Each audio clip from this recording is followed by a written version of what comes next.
Hey, I haven't hung out with anyone in real life for 83 days already, and about an hour later, I'm about to break that streak. Yay, social life, let's go! What's up? It's the Culture Detective here, investigating your favorite movies.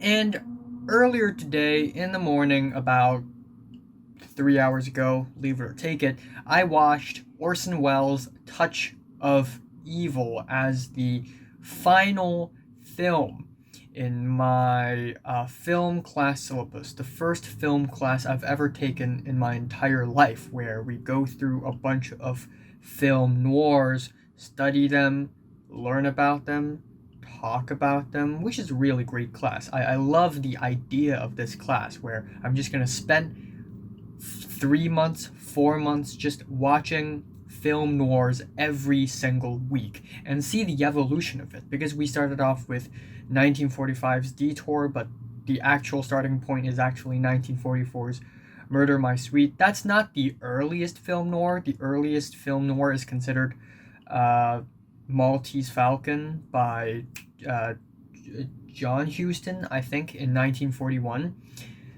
And yeah, but still, we started off with 1944 and then we moved on year after year after year. And we have finally arrived at Touch of Evil, which is commonly believed to be the last film in the era of the classic noir in the USA.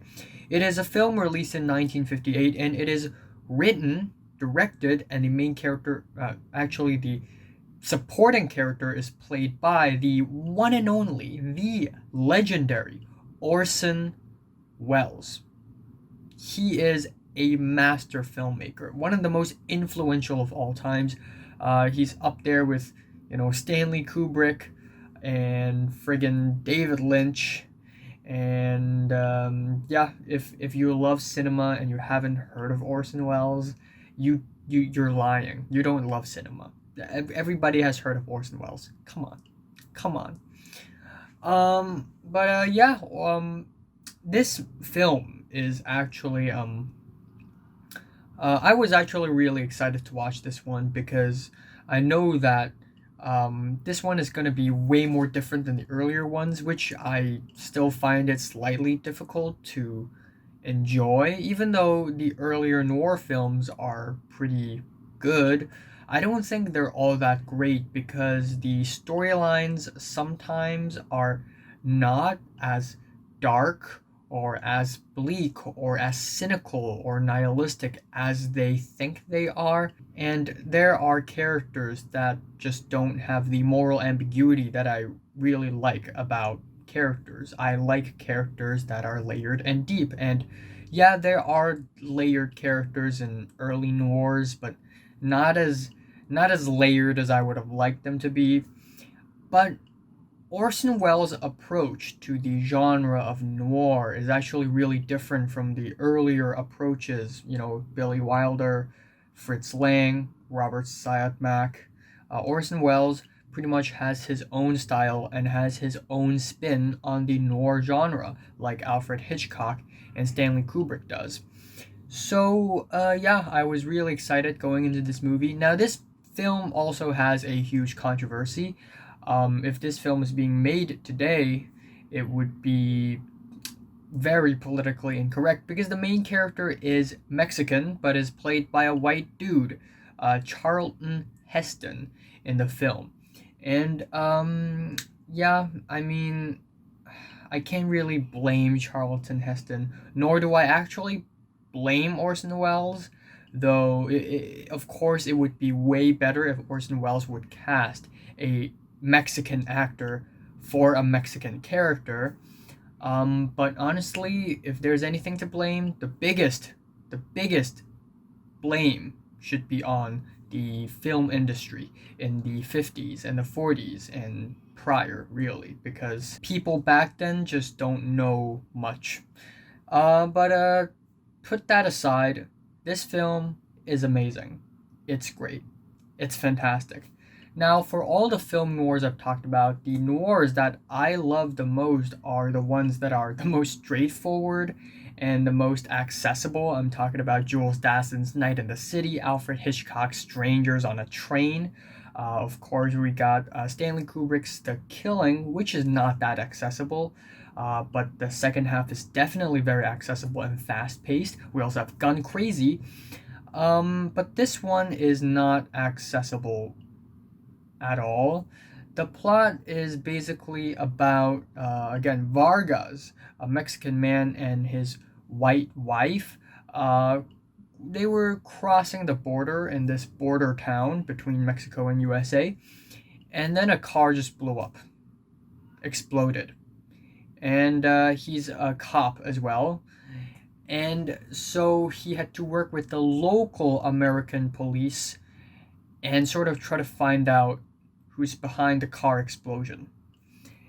And the more he digs deeper, the more he realizes that the American police department that he's working with is corrupt as hell, especially for their boss, Hank Quinlan, who is actually played by Orson Welles himself, a fat, grotesque, corpulent person who is incredibly rotten and corrupt. And yeah, it's the first 47 minutes of this film is incredibly slow paced. And a lot of scenes are confusing. You don't really know what's the purpose of this scene until later on in the film. Then you come back and you're like, oh, so this is, oh, I get it now. I get it now. But when you're watching those scenes earlier on the film, it's like, I don't know what's going on. And so, yeah, the first half was kind of inaccessible and really slow paced. But honestly, I still think they are good because they're necessary for the build up for the second half, which is, of course, the way more fast paced, way more suspenseful part of the movie. And it gets crazier and crazier and crazier. Um, as far as the technical aspects go, this movie is a spectacle. This, oh my god, the cinematography is absolutely stunning. There are a lot of long takes and tracking shots, crane shots that are so ahead of its time, and they are smooth.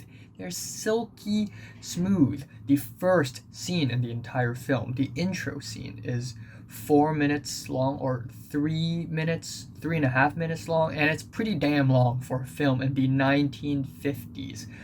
And the way it sort of goes through a very busy street in a border town in the middle of the night, and we see all these cars going left and right, and then all these people, crowds of people, they're all running around, moving around, and these other people pushing carts left and right. It's a mess. And in the center of the frame, it's Vargas and his wife, and they're just walking. And that's the whole scene, and it's beautifully executed. And not only that, there are many other shots that I absolutely love as well. Quick pans, little pan shots here and there. They're all really smooth and really ahead of its time. Of course, the lighting is honestly the strongest aspect, one of the strongest aspects in this film. Even in daytime scenes, there is a high contrast between the light and the dark, and we see all these shadows moving around. And even if the lighting isn't that beautiful or that great in a shot, at least there's the composition in the frame, which is very beautifully composed, honestly.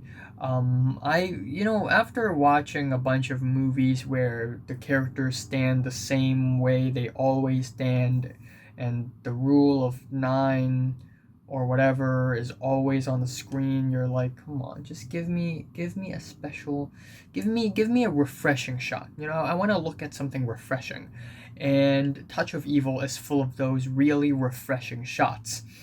Also, those close-ups, which adds a sense of uneasiness and uncomfort, which I really, really love. And yeah, again, cinematography absolutely amazing. Another thing I really love about the movie is the music. Instead of having a dramatic orchestra rush out of nowhere, we have very diegetic sounds in this film, and by diegetic I mean sounds that are part of the setting instead of being outside of the movie. It's within the movie. So again, in the opening scene, which is absolutely brilliant, we see Vargas and his wife walk through the streets of the border town, and there is music playing in the back, but they're actually playing in the stores in the streets. So as they pass by one block, we would hear music sort of slowly fade in, and then they would fade away again, which is just brilliant. There is one particular scene, the hotel room scene, where Orson Welles beat someone up.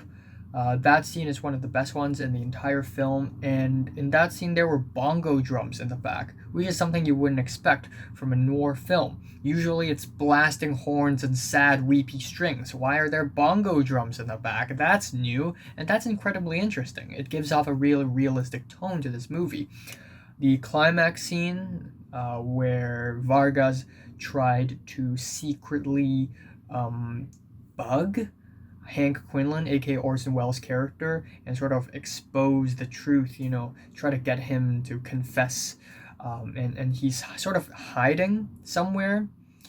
And Hank was like, oh my, okay, yes, Vargas is nearby. I can sense him. Okay, I know he's here. I know it because of my intuition. And Vargas was just hiding, and he's carrying this huge radio box, and he's going up and down an oil pump under a bridge into the waters. That scene is amazing as well. Yeah, there are also a lot of shots where a main character is in the front of the camera and then another character is in the back. This is very Welles. This is very Welles-esque. This is something you would see in Citizen Kane, and Orson Welles is definitely a pioneer, a trailblazer, honestly. And then we have the very eccentric side characters of this film as well, which adds onto the unstableness of the tone of the film. This super shy, cowardly guy who at first, when I saw him, I was like, okay, his acting is just terrible, because the way he acts is just like, oh, really? Like, it's clumsy and goofy, but that's kind of the point, really, because there are all these eccentric side characters, and then there's this other guy who works for a certain mafia gang, and he's always shaking like this, and it looks goofy, but in a sense it added so much more personality to the film. And at the same time, this film is a little bit dreamy, honestly, a little bit surreal, but at the same time, of course it feels surreal because of the very expressionist camera movements and camera angles and lightings, but at the same time it's not over the top or whack. It really feels like it could be something that really happened. And that's great. Again, the way the story showed corruption in a small scale, but reflecting a way larger scale that is the American government back in the 1950s, of course, is fantastic. But also, this film touched on topics like racism and xenophobia when the antagonists, Orson Welles' character, Hank Quinlan, every time someone speaks Spanish around him, he's like, speak English, don't speak that Spanish thing. And there would be scenes where Vargas, the main character, would enter a place, and then other characters would go, they allow people like you in here? A foreigner? It just goes to show the xenophobia that America has, and it's kind of sad because it still exists. And again, with the corruption, of course, it shows the corruption in the American government, but really the whole world, honestly. So, yeah, Touch of Evil is a great film. Really love it. I looked up, like, what are the best Orson Welles movies, And people are saying, oh, F for Fake, Lady from Shanghai. And I'm like, wow, I have a lot to watch. Orson Welles has a really strong filmography. Also, Othello and Macbeth, and then there's the Third Man. Of course, we have to mention Citizen Kane. So yeah, Touch of Evil, amazing film, great film. I still prefer Strangers on a Train over this one though. Strangers on a Train wowed me more than this one, but I still really love this one. Yeah, I'm giving Touch of Evil strong 8 to a light 9 out of 10. Highly recommend it to anyone who likes cinema. So, have you watched Touch of Evil? For 1 to 10, how much did you rate it? Like it, and subscribe if you want more. And thanks for watching. Now, I I really want to review more movies that are from 2020. Um, but there are just a lot of movies that won't even come out until 2021, even though they technically are 2020 movies. I'm talking about Druck by Thomas Winterberg, and also Pieces of a Woman. And also Demon Slayer. Again, it's released in Hong Kong already. I just can't watch it. I just can't.